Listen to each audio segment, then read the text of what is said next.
ಹಾಗೂ ಚಿಕ್ಕೋಡಿ ಶೈಕ್ಷಣಿಕ ಜಿಲ್ಲೆಗಳ ಮಾಧ್ಯಮಿಕ ಶಾಲಾ ನೌಕರರ ಸಂಘದ ನಮ್ಮ ರಾಜ್ಯ ಘಟಕದ ಅಧ್ಯಕ್ಷರಾದ ಸನ್ಮಾನ್ಯ ಶ್ರೀ ಬಸವರಾಜ ಹೊರಟ್ಟಿ ಸರ್ ಅವರ ಮುಂದಾಳತ್ವದಲ್ಲಿ ನಮ್ಮ ಎಲ್ಲಾ ಎರಡೂ ಜಿಲ್ಲೆಗಳ ಒಂದು ಮಾಧ್ಯಮಿಕ ಶಾಲಾ ನೌಕರರ ಸಂಘದ ಮುಂದಾಳತ್ವವನ್ನು ಬಸವರಾಜ ಹೊರಟ್ಟಿ ಸರ್ ಅವರ ನೇತೃತ್ವದಲ್ಲಿ ನಾವೆಲ್ಲ ಸಂಭಾಷ್ ಸರ್ ಅವರ ನೇತೃತ್ವದಲ್ಲಿ ಹಮ್ಮಿಕೊಂಡಿದ್ದೇವೆ.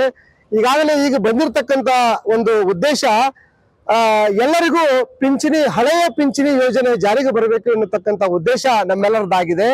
ಏಕೆಂದರೆ ಒಬ್ಬ ಶಿಕ್ಷಕ ಇಳಿ ವಯಸ್ಸಿನಲ್ಲಿ ಒಂದು 60%, 70%, 100% ಪೇಮೆಂಟ್ ತಗೊಂಡ ತದನಂತರದಲ್ಲಿ ಏನೂ ಪೇಮೆಂಟ್ ಇಲ್ಲ ಅಂತಂದ್ರೆ ಆತನ ಬದುಕು ಅತ್ಯಂತ ಶೋಚನೀಯವಾಗಿರ್ತಕ್ಕಂಥ ಉದ್ದೇಶದಿಂದ ಸನ್ಮಾನ್ಯ ಶ್ರೀ ಬಸವರಾಜ ಹೊರಟ್ಟಿ ಅವರ ನೇತೃತ್ವದಲ್ಲಿ ನಾವೆಲ್ಲರೂ ಕರ್ನಾಟಕ ಮಾಧ್ಯಮಿಕ ಶಾಲಾ ನೌಕರರ ಸಂಘದ ಒಂದು ಮುಂದಾಳತ್ವದಲ್ಲಿ ಈ ಎಲ್ಲ ನೌಕರಸ್ಥರಿಗೆ ಹಳೆ ಪಿಂಚಣಿ ಯೋಜನೆಯನ್ನು ಜಾರಿಗೆ ಬರಬೇಕು ಎನ್ನುವಂತ ಸದುದ್ದೇಶದಿಂದ ನಾವೆಲ್ಲ ಹೋರಾಟವನ್ನು ಮಾಡ್ತಾ ಇದ್ದೀವಿ.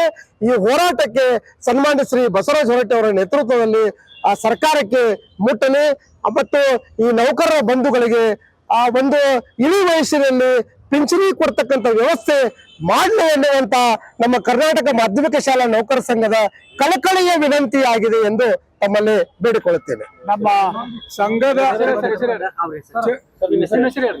ನಾನು ರಮೇಶ್ ಬಡ್ಗೇರ್ ಅಂತ ಹುಕ್ಕೇರಿ ಮಾಧ್ಯಮಿಕ ಶಾಲಾ ನೌಕರ ಸಂಘದ ಸದಸ್ಯರಾಗಿದ್ದೇನೆ. ಇದರ ಸಂಸ್ಥಾಪಕ ಅಧ್ಯಕ್ಷರಾದ ಸನ್ಮಾನ್ಯ ಬಸವರಾಜ ಹೊರಟ್ಟಿ ಸಾಹೇಬರ ಒಂದು ನೇತೃತ್ವದಲ್ಲಿ ಈ ಒಂದು ಸಂಘ ನಡೀತಾ ಇದೆ. ಈ ಸಂಘದ ಈಗಿನ ಜ್ವಲಂತ ಸಮಸ್ಯೆ ಏನಪ್ಪಾ ಅಂತಂದ್ರೆ, ಈಗಿರುವ ಒಂದು ನೌಕರರಿಗೆ ಯಾವುದೇ ಇಲಾಖೆ ಆಗಲಿ ನೌಕರರಿಗೆ OPS ಜಾರಿ ಮಾಡಿಲ್ಲ. ಅದು ಜ್ವಲಂತ ಸಮಸ್ಯೆಯಾಗಿದೆ. ಪ್ರತಿಯೊಬ್ಬ ನೌಕರರು ಬಹಳ ಕಷ್ಟಪಟ್ಟು ಏನಂದ್ರೆ ದುಡಿಮೆ ಮಾಡಿ ಅವರು ಏನಂತಂದ್ರೆ ಮನೆಗೆ ಖಾಲಿ ಹೋಗಬೇಕಾಗಿದೆ. ಮುಂದಿನ ಅವರ ಜೀವನ ನಡೆಸೋದು ಬಹಳ ಕಷ್ಟಕರ ಜೀವನವಾಗಿದೆ. ಯಾಕಂದ್ರೆ ಇಳಿ ವಯಸ್ಸಿನಲ್ಲಿ ಯಾರೂ ಅವರ ಮಕ್ಕಳ ಸಹಿತ ಅವರನ್ನ ನೋಡುವುದಿಲ್ಲ. ಪಿಂಚಣಿ ಇದ್ರೆ ಮಾತ್ರ ತಂದೆ ತಾಯಿಗೆ ನೋಡುವಂತ ಈಗ ದಿನಮಾನ ಈ ಒಂದು ಸ್ಥಿತಿ ಬಂದದ. ಹೀಗಾಗಿ ನೌಕರರ ಏನಂತಂದ್ರ ದುಡಿಯುವಂತ ಒಂದು ಅವರ ದುಡಿಮೆಯ ಹಣ ಅದು ಪಿಂಚಣಿ ರೂಪದಲ್ಲಿ ಬರಬೇಕು, ಈ ಒಂದು ಯೋಜನೆ ಜಾರಿ ಆಗಬೇಕು ಅಂಥೇಳಿ ನಮ್ಮ ಬೆಳಗಾವಿ ಜಿಲ್ಲೆಯ ನೌಕರರ ಸಂಘದ ವತಿಯಿಂದ ಮತ್ತು ಎಲ್ಲ ಪ್ರತಿನಿಧಿಗಳ ವತಿಯಿಂದ ನಾನು ಮತ್ತೊಮ್ಮೆ ಸರ್ಕಾರಕ್ಕೆ ಆಗ್ರಹ ಮಾಡ್ತೀನಿ. ಇದು ಏನಂತಂದ್ರೆ OPS ಜಾರಿ ಆಗಲೇಬೇಕು. ಒಂದು ವೇಳೆ ಜಾರಿ ಆಗದೇ ಇದ್ರ ಮುಂಬರುವ ದಿನಗಳಲ್ಲಿ ಬಹುತೇಕವಾಗಿ ಉಗ್ರ ಹೋರಾಟದಲ್ಲಿ ಮತ್ತು ನಾವು ಸಹಿತ ಬೀದಿಯಲ್ಲಿ ಇಳಿಬೇಕಾದ ಪರಿಸ್ಥಿತಿ ಆಗಬಹುದು. ಯಾಕಂದ್ರೆ ಶಿಕ್ಷಕರು ಎಂದೂ ಬೀದಿಗೆ ಇಳಿಯಬಾರದು. ಆದ್ರ ಇಂತಹ ಪರಿಸ್ಥಿತಿ ಸರ್ಕಾರಕ್ಕೆ ಸರ್ಕಾರ ನಮಗ ತರಬಾರದು ಅಂತ ಹೇಳಿ ನಾನು ಸರ್ಕಾರಕ್ಕೆ ಮನವಿಯನ್ನು ಮಾಡ್ಕೊಳ್ತಾ ನಾನು 2 ಮಾತು ಮುಗಿಸ್ತಾ ಇದ್ದೇನೆ. ಬೆಳಗಾವಿ ಸಂಚಾಲಕ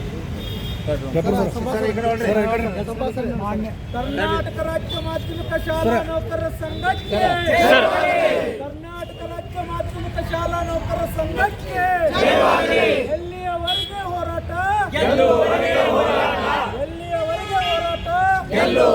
ಹೋರಾಟ.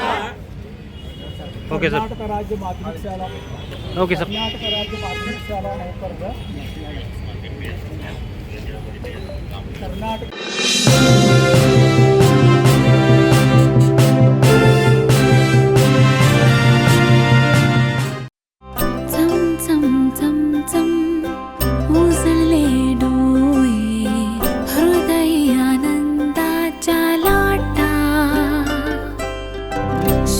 क्षण आले क्षण प्रेमळ है रेशमात गुंफून सोनेरी. BS Channabasappa and Sons, The Textile Mall, Tilakwadi, Belagavi.